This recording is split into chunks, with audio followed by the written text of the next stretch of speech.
Teman-teman, saya tertarik untuk mengulas drama Abraham Samad yang dimainkan usai diperiksa polisi sebagai saksi dalam dugaan pencemaran nama baik Jokowi.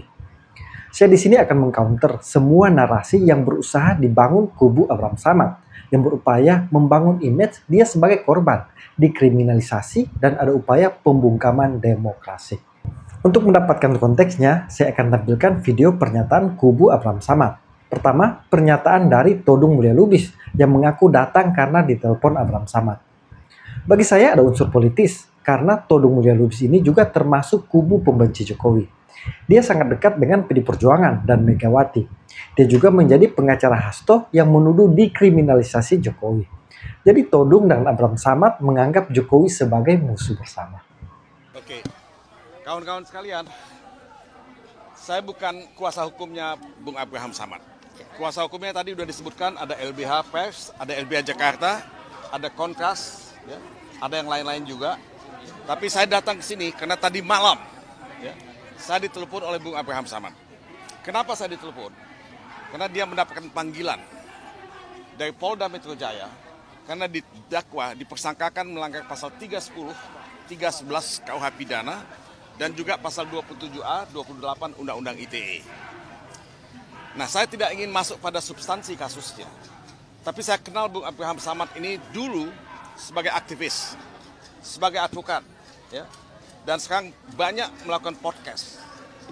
Nah, saya tahu Abraham Samad yang pernah jadi ketua KPK adalah orang yang punya integritas. Punya integritas, punya sikap, punya pendirian dalam membangun Indonesia yang lebih bersih dari korupsi, membangun Indonesia yang lebih baik, lebih adil. Dan saya tidak menyangka akibat podcast yang dilakukan oleh saudara Abraham Samad, dia dikriminalisasi. Tidak boleh ada kriminalisasi dalam negara Republik Indonesia ini terhadap wartawan, terhadap mereka yang punya podcast, terhadap siapapun, karena ini membungkam kebebasan berpendapat, membungkam kebebasan pers. Dan ini saudara-saudara dilindungi oleh Undang-Undang Dasar 45. Dilindungi oleh pasal 28 Undang-Undang Dasar 45. Undang-Undang Pokok Pers juga melindungi itu. Jadi tidak ada alasan sama sekali untuk memanggil, memeriksa, dan mengkriminalisasi saudara Abraham Samad. Kalau kita melihat pasal 310 dan 311, pasal 27A dan 28 Undang-Undang ITE, pasal itu tidak bisa dipakai. Karena di mana-mana pasal penghinaan atau pencemaran nama baik itu sudah dihapuskan. Hanya di negara yang otoriter atau punya tendensi untuk menjadi negara otoriter, pencemaran nama baik, penghinaan itu dikriminalisasi. Saya tidak mengatakan tidak mungkin ada pencemaran atau penghinaan. Mungkin saja, tapi bukan dikriminalisasi. Gugat saja secara perdata. Di negara lain, gugatan perdata itu dimungkinkan untuk pencemaran nama baik atau penghinaan. Tapi mengkriminalisasi seorang Abraham Samad, mantan ketua KPK aktivis yang selama ini dikenal punya integritas, itu adalah langkah setback ya, yang paling luar biasa dalam kehidupan hukum kita. Saya katakan tadi melanggar atau membungkam kebebasan pers. Anda tahu bahwa untuk setiap dugaan tindak pidana semacam ini mesti ada yang disebut niat jahat atau malicious intent. Kalau tidak ada malicious intent atau niat jahat, tidak mungkin ya ada tindak pidana. Nah, saya kira saudara Abraham Samad melaksanakan tugasnya sebagai warga negara yang baik, mencoba ya, mentransformasikan dan mengkomunikasikan semua informasi untuk mencari kebenaran yang material, yang substansial. Dan itu yang dilakukan. Loh, kenapa dikriminalisasi? Kenapa dipidana? Nah, saya tidak melihat ada malicious intent di situ. Tidak ada niat jahat di situ. Apakah dari wajah saudara Abraham Samad kelihatan dia punya niat jahat? Enggak kan? Dia ini orang yang sangat lembut sebetulnya. Jadi kebebasan menyatakan pendapat, kebebasan berekspresi itu hak asasi yang mutlak, absolut, ya, dimiliki oleh setiap warga negara.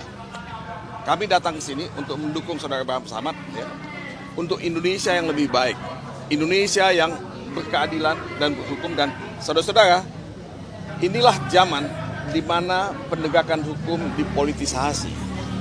Inilah zaman di mana hukum dijadikan sebagai weapon. Ini yang disebut weaponization of law. Ya. Nah, kalau ini yang dilakukan, negara hukum ini akan hancur. Dan Indonesia ini akan hancur. Tidak boleh ada weaponization of law yang mengkriminalisasi seseorang.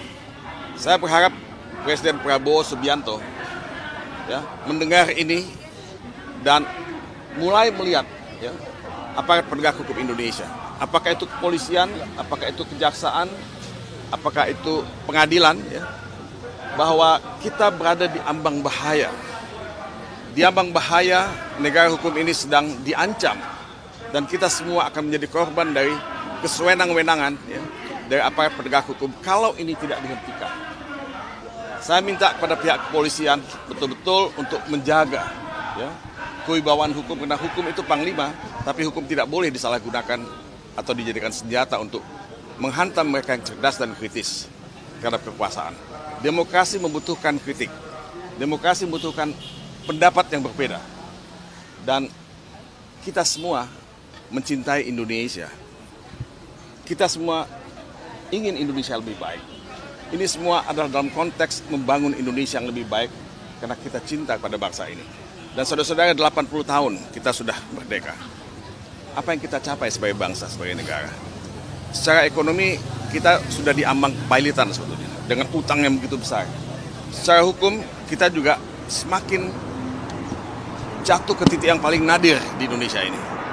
Nah, apakah kita masih punya harapan? Saya tidak mengatakan untuk pesimis, tidak. Tapi kita berada di ambang kehancuran kalau kita tidak sama-sama ya, mengembalikan wibawa hukum itu untuk menjadi panglima dalam kehidupan kita berbangsa dan bernegara. Ya, mungkin ini yang saya ingin sampaikan. Ya, yang lain mungkin bisa menyampaikan yang lain. Ya, sekali lagi terima kasih. Ada 3 poin penting yang diungkapkan Todung Mulya Lubis. Pertama, membungkam kebebasan berpendapat, membungkam kebebasan pers, dan Abraham Samad tak ada niat jahat atau mens rea. Oke, pertama soal membungkam kebebasan berpendapat. Ada ungkapan kebebasan seseorang dibatasi oleh kebebasan orang lain. Artinya, kebebasan individu termasuk berpendapat tidak mutlak, melainkan ada batasannya agar tidak merugikan atau melanggar hak orang lain. Setiap orang memiliki hak untuk bebas, namun kebebasan tersebut harus diimbangi dengan tanggung jawab untuk menghormati hak-hak orang lain. Nah, dalam hal ini saya mau menegaskan bahwa melontarkan fitnah dan mencemarkan nama baik seseorang itu bukan kebebasan berpendapat. Sekalipun itu diungkapkan dalam podcast. Karena tadi, kita walaupun bebas tapi tidak boleh semena-mena menghujat dan memfitnah orang lain. Persoalannya, dalam podcast Abraham Samad itu, dia hanya berpihak pada kubu Roy Suryo CS. Abraham Samad tidak netral, apalagi historinya Abraham Samad benci kepada Jokowi. Malah dia berorasi untuk meminta Jokowi diadili. Maka kita harus rame-rame datang ke KPK atau ke kepolisian mengingatkan aparat penegak hukum agar supaya segera melakukan penyelidikan terhadap keluarga Mulyono. Mari kita geruduk KPK dan kantor kepolisian untuk mengingatkan bahwa segera melakukan penyelidikan terhadap Presiden Jokowi. Siap? Adili Jokowi. Jadi di sini juga mens rea atau niat jahat Abraham Samad sudah terjawab. Dia memang ingin menyerang Jokowi, jadi hanya mengakomodir para pembenci Jokowi.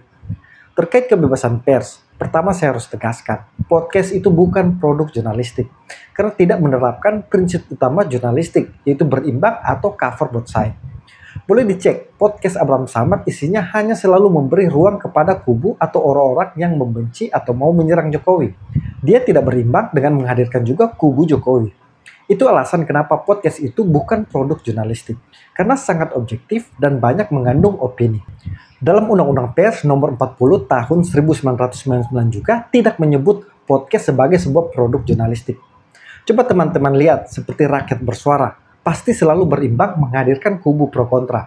Di Rosi Kompas TV, selalu menghadirkan 2 kubu. Di The Forum Satu Meja, pasti selalu ada pro kontra. Di Dua Sisi dan Interupsi apalagi, pasti selalu ada 2 pihak. Karena itu prinsip dasar jurnalistik. Itulah produk pers, karena prinsipnya harus berimbang, tidak berpihak atau berat ke salah satu kubu saja.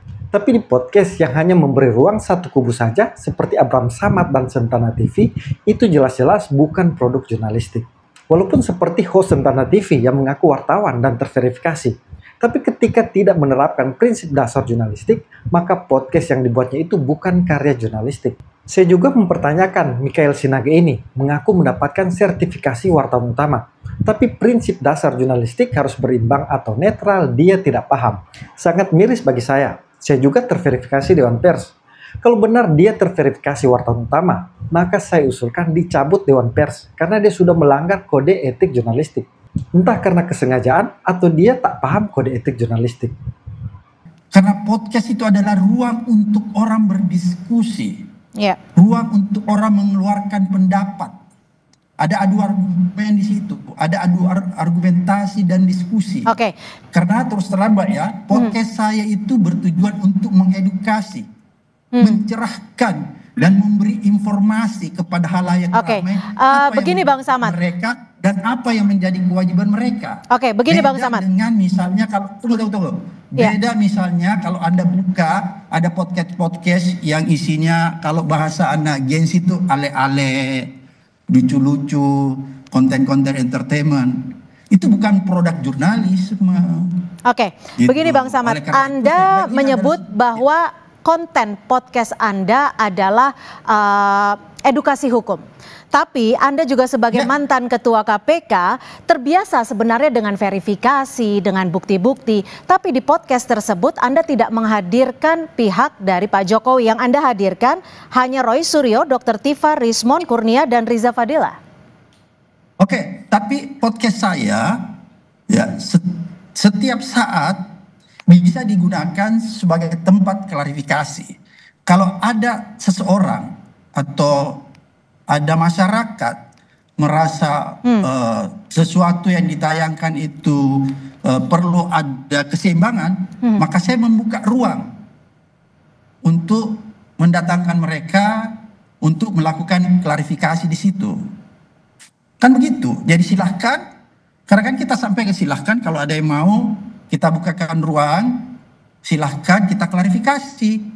Lewat podcast itu kita undang mereka menjelaskan. Kita tetap membuat ruang. Kalau orang keberatan maka itu kan ruangnya ada klarifikasi ya. Ada hak jawab. Kan gitu kalau di media. Dalam video tadi seolah-olah Abraham Samad mau mengatakan podcastnya produk jurnalistik. Dia juga menyinggung soal hak jawab. Inilah kekeliruan Abraham Samad. Pertama, Abraham Samad juga bukan wartawan. Dan hak jawab itu adalah hak untuk pihak yang merasa dia masih harus mengklarifikasi dari sebuah produk jurnalistik. Tapi syaratnya sebuah pemberitaan atau produk jurnalistik itu harus lebih dulu berupaya mengcover both side atau dua sisi atau berimbang. Sederhananya, produk jurnalistik itu harus menyajikan berimbang secara objektif tanpa mencampurkan dengan opini. Tapi kemudian ada pihak yang masih keberatan, dia masih bisa menggunakan hak jawab. Ada juga mengoreksi dengan hak koreksi. Jadi Abraham Samad sebenarnya tidak mengerti dengan hak jawab. Tapi sekali lagi Abraham Samad ini bukan wartawan. Dan podcast itu bukan produk jurnalistik. Abraham Samad ini bagi saya hanya pembenci Jokowi. Jadi mensreanya jelas. Podcastnya lebih kepada penggiringan opini bukan memberikan edukasi publik. Apalagi podcastnya dengan Roy Suryo Ces ini bersifat fitnah. Jadi Abraham Samad masuk dalam kategori ikut menyebarkan fitnah dan hoaks itu. Saya juga menampilkan pernyataan dari penasihat Kapolri Arianto Sutadi.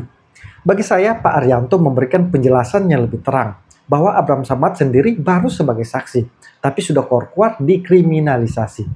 Jadi Abraham Samad sebenarnya kembali membangun opini bahwa dia korban. Menurut penasihat Kapolri, nanti proses pemeriksaan dan keterangan ahli yang akan menentukan jika isi podcast Abraham Samad itu masuk dalam kategori ikut menyebarkan hoaks dan menghasut serta mencemarkan nama baik, pasti akan menjadi tersangka. Tapi jika tidak, Abraham Samad hanya sebagai saksi. Terkait dengan pemeriksaan Bang Abraham Samad kemarin, karena konten podcastnya yang membahas ijazah Jokowi ini cukup kuat menjadikan Samad sebagai saksi terlapor. Dan juga ada keberatan dari Bang Abraham Samad. Bagaimana Anda melihat kasus ini? Ya, jadi begini ya. Saya tidak ikut melihat meriksanya ya, tapi saya ngecek hanya kepada keamanan negara yang meriksa itu. Jadi ini, kemarin diperiksa itu kan dalam rangka sebagai panggilan di dalam taraf penyidikan ya. Kemudian tapi masih sebagai terlapor, belum sampai pada hanya saksi ya, belum sampai pada tersangka atau apa dan sebagainya. Nah, penyidik di dalam tahap klarifikasi ini sebetulnya dia pasti akan menanyakan dari bahan-bahan yang sudah dilaporkan oleh pelapor kepada penyidik. Dalam hal ini yang melaporkan bukan laporannya Pak Jokowi yang terkait dengan Pak Abraham Samad ini. Kan di sana kan ada 6 laporan itu yang dari Pak Jokowi, dan kemudian ada lagi dari pendukungnya Peradi Bersatu atau dan sebagainya itu, yang ada laporan tersendiri isinya itu. Kalau yang dari Pak Jokowi itu isinya adalah pengaduan sebagai penghinaan ya, pencemaran nama. Tapi kalau mereka ini bukan pencemaran, karena itu bukan delik aduan yang disampaikan, tetapi delik ujaran kebencian. Mereka sebagai pendukungnya Pak Jokowi merasa keberatan karena diprovokasi Pak Jokowi itu diprovokasi rakyat supaya membenci pada dia, sehingga terjadi pembelahan antara yang mendukung dan yang menohok itu kan gitu.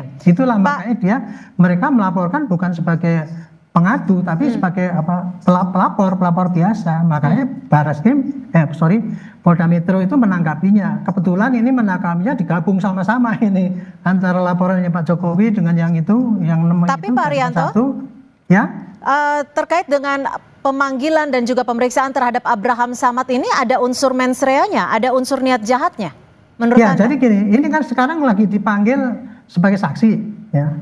Ya dipanggil sebagai saksi itu, tapi di sana pasti penyidik sekarang sudah mengantongi keterangan-keterangan dari yang melapor. Yang melapor pasti menuduh bahwa ini ada sengaja Pak Abraham begini. Ya kira-kira tuduhannya ikut menyebarkan lah, karena bukan dia kalau yang menyebarkan itu kan Roy dan kawan-kawan itu kan. Tapi Pak Abraham Samad ini memfasilitasi dengan podcastnya itu sehingga ikut menyebarkan. Kira-kira itu deliknya yang dikenakan. Tapi kalau kita bicara, ya silakan. Ya, kemudian dari data-data yang ada ini, maka penyidik akan manggil Pak Abraham Samad. Apa benar ini podcast ini milik Anda? Makanya tadi kan ditanya podcast itu apa, lama dan sebagainya. Penyidik itu memang kayak gitu caranya. Dia akan menggali selengkap-lengkapnya itu, Bu. Gitu. Nah tadi sebenarnya Pak Abraham Samad, misalkan dia keberatan dengan pertanyaan, dia tinggal jawab ini aja, tahu apa enggak. Kalau nggak tahu jawab ya tidak tahu. Itu mestinya. Gitu.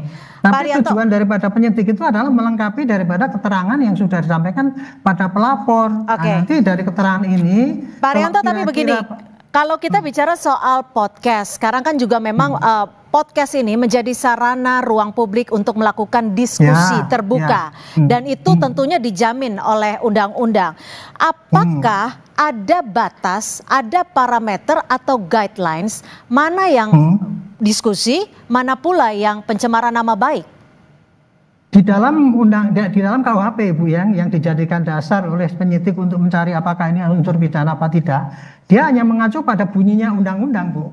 Bunyinya undang-undang itu apabila seseorang menebarkan kebencian pakai IT dan sebagainya itu nggak peduli itu di podcast atau itu di televisi atau apalagi lah mekanisme yang pakai digital itu. Itu hanya yang dilihat hanya tindak pidananya itu, tidak terlihat pada apakah ini podcast atau bukan, sehingga ini ranah pidana atau boleh apa tidak itu. Nah itu untuk menentukan itu kan sekarang masih debatable itu.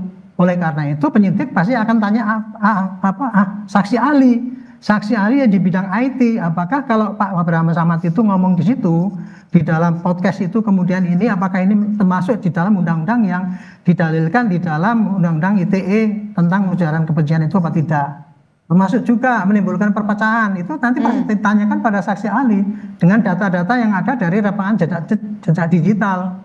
Itu jadi apa yang direkam oleh Pak Abraham Samad itu pasti akan ditayangkan, saksi ahli yang akan menilai ini masuk unsur pidana apa tidak gitu. Ya, nanti kalau saksi ahli mengatakan masuk, ya pasti dia akan dilanjutkan dengan menjadi penetapan tersangka atau apa. Tapi kalau tidak, pasti ya dia akan digugurkan hanya sebagai saksi. Kira-kira gitu alur daripada penyidikan itu. Baik, terima kasih Pak Arianto Sutadi, penasehat ahli Kapolri.